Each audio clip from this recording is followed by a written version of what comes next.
Number 6. Underfist Halloween Bash. This was the series finale of Billy and Mandy, and Cartoon Network seems to have forgotten about it a bit. Halloween comes by, but Endsville gets under attack by a candy army led by a marshmallow bunny.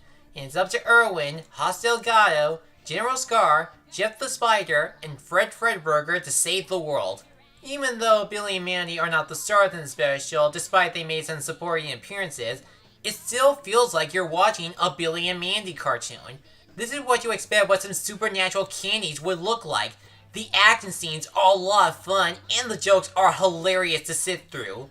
I'm going home to finish my novel. You're writing a novel? No, I'm eating one. War and Peace. Tough novel. Even the characters in the special go through some development, like Irwin dealing with him being a vampire mummy nerd hybrid, Jeff and Fred dealing with growing up, and Hoss learning that he has to team up with Underfist despite most of them being monsters. Whom the latter actually has a great backstory on why he has a prejudice over monsters. The original creator wanted to make Underfist a full series, but that never happened due to his contract, and Cartoon Network was more focused on live action shows. Because that's what we're looking for on Cartoon Network. Underfist Halloween Bash, a Halloween special that never gets old.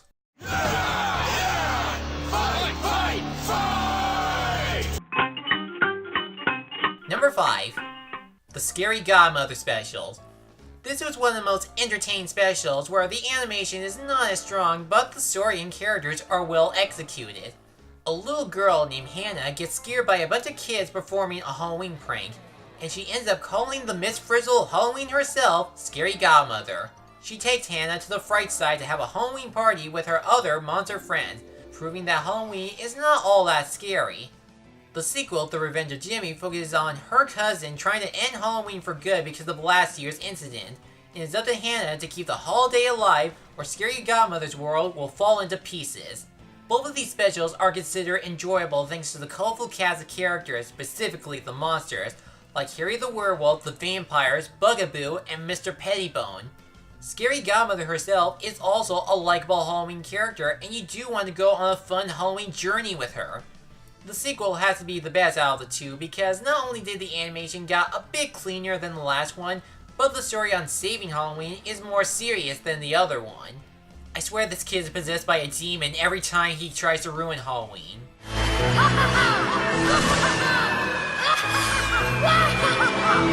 Correction, he's possessed by Photoshop Flowey from Undertale. Both of these specials are a blast, and I'm hoping there's enough magic to give them a comeback. Thanks for watching.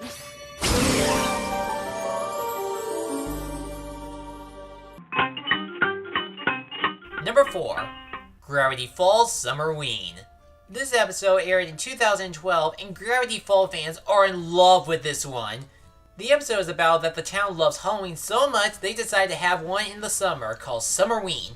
There's also a tale that those who don't have the Summerween spirit will be eaten by a slender being called the Trickster. Mabel wants to go trick-or-treating with Dipper as part of their siblings' tradition, but Dipper wants to hang out with Wendy. This will cause a rift between him and Mabel, and the Trickster comes after them and their friends to devour them. We all know Gravity Falls is known for taking place in the summer with some ghouls and monsters, but it still manages to be its own Halloween episode. It pokes fun of anything traditional you will commonly find on Halloween, from the novelty items to the use of jack-o'-melons instead of jack-o'-lanterns, to the candy pieces that people have no intentions of eating. On top of that, the Trickster is the best creature in the Gravity Falls world. The way he walks, hides in the shadows, his transformation is on par with the other Mother's Final Four, and his voice is terrifying. It's like he's breathing down your neck. You must trick or treat or die.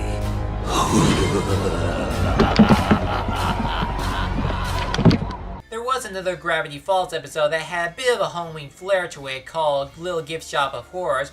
Well, great as the episode I'm talking about, but it still felt like you're watching the show during summertime. This one, on the other hand, it gives you the urge to watch it during the Halloween times. There's even a clever twist on the Trickster's identity, which I won't ruin here. Summerween, the perfect episode to add to the journal.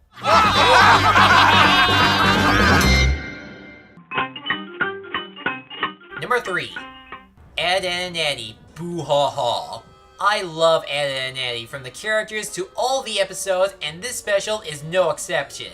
Eddie is excited because he finds a map that his brother made leading to a place called Spookyville, the perfect area for trick-or-treating. Meanwhile, Ed has been binge-watching every single monster movie you can think of, and he starts having hallucinations that everyone in the cul-de-sac are monsters like witches, the Headless Horseman, Frankenplank, and more. The show continues to be funny thanks to Ed's antics during the hallucinations. The imageries are bizarre and capture the feel like you're watching a classic monster movie, and every monster Ed imagines look amazing. But as crazy as it is, it still captures the spirit of the show. I mean, he has a spatula for a weapon to defeat them. But outside the hallucination, they throw some good joke, great autumn colors, and hilarious facial expressions.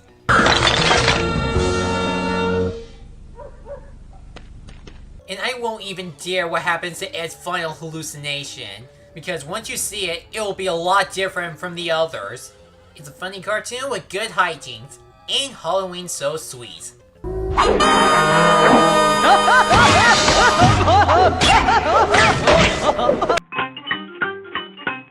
Number 2. The Halloween Tree.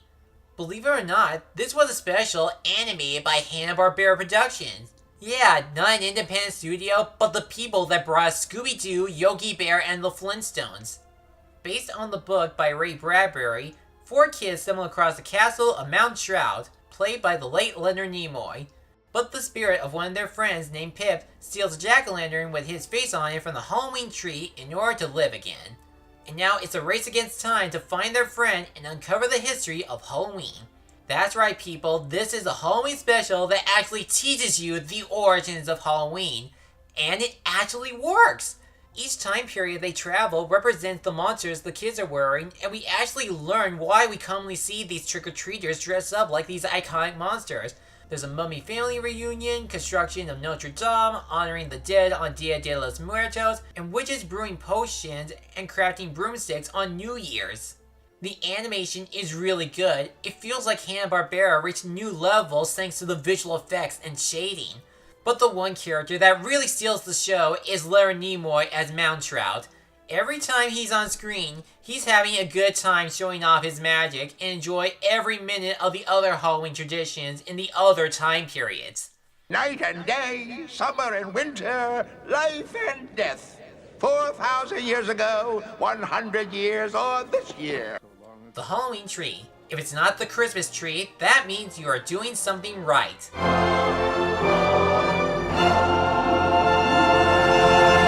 Now before we get to number 1, here's some honorable mentions. Scared Silly. A good introduction to a Ronald McDonald cartoon with some nice backgrounds and songs. The Magic School Bus and the Haunted House, great education values on music while trying to be eerie. Little Boy Boo from Dinosaurs, it's spooky and inventive, but not as traumatizing as the show's finale. Arnold's Halloween, a good commentary on War of the Worlds while trying to be its own thing. The Legend of Smurfy Hollow. Why isn't the only good Smurf cartoons Sony ever make are the holiday specials? We should have Thanksgiving next. The Mad Halloween Specials. Good animation styles along with some fun monster sketches. Alvin and the Chipmunks meet Frankenstein and the Wolfman. I'm calling it right now, the Chipmunks make enjoyable Dark Universe specials than Tom Cruise's The Mummy. A Pinky and the Brain Halloween is another funny cartoon with some great connections with our favorite duo. The Pumpkin That Wouldn't Smile. Yeah, it's a Raggedy Ann cartoon, but it has some tender moments and great animation thanks to the legendary Chuck Jones. My Little Pony Luna Eclipse. A new take on Halloween and a decent lesson that scaring can also be a lot of fun. Scare Shrek List. Great scares, funny segments, and nice callbacks to the other movies. The Real Ghostbusters When Halloween Was Forever. Perfect holiday for an awesome cartoon with the most memorable villain. Daffy Duck's Quackbusters. Good parody of Ghostbusters. Just ignore voice acting and singing problems. Okay, let's continue. And the number 1 overlooked Halloween special is Tiny Toons Night Ghoulery. Oh yeah, I'm doing this. This is, in my opinion, a really overlooked special. This was Tiny Toon Adventure's last episode of the series before the writers moved to finish Animaniacs. The Tiny Toons perform a series of sketches parodying the most famous horror and monster movies you can think of. You got Frankenstein, Nightmare at 20,000 Feet, Nightmare Before Christmas, Night of the Living Dead. There's even a segue with Babs Bunny parodying Night Gallery. For a series finale, they did pretty well all they can with this. Tiny Toons like Animaniacs and Pinky and the Brain carry out a lot of the comedy, and some of them are well executed. In the segment Fuel, it parodies the Steven Spielberg film Duel, where a trucker runs over a person's car and the hero needs to figure out who the trucker is by going into a bar. Well, here, Calamity Coyote tries to find the trucker in the bar, but he ends up finding the truck itself. How can you not laugh at that? There's another clever joke where Elmira satirizes Frankenstein, where she tries to make the perfect pet by giving it a piece of her brain. But the monster starts behaving like Elmira and gives her a taste of her own medicine. Even if you haven't seen or heard any of these specials or other Halloween tales, you can tell they are satirizing some Halloween classics. Well, the truth for this special is that it doesn't have a DVD release just like its original series. It is available on Hulu, and some of the sketches are available on some online video sites. But it should be fair that if the series already had a DVD release, shouldn't it mean the special should too? It has great parodies, a triumphant finale, and that is why I declare Tiny Toons Night Ghoulery as the #1 overlooked Halloween special. It's time to do adventures, and that's all we got. Gee, those costumes sure were hot. Do you agree with my list? Are there any other specials that I overlook? Well, feel free to leave in the comments below, and be sure to like, comment, and subscribe me for a new review and other project. I'm Mad Hatter Patrick, and Halloween has just begun!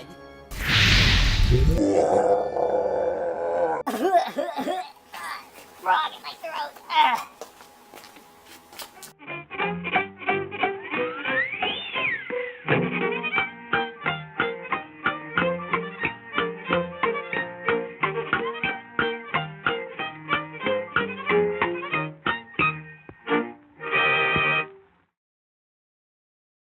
Thanks for watching this video. If you enjoyed this, feel free to like, comment, and subscribe me for a new review and other project every week. I'll see you soon.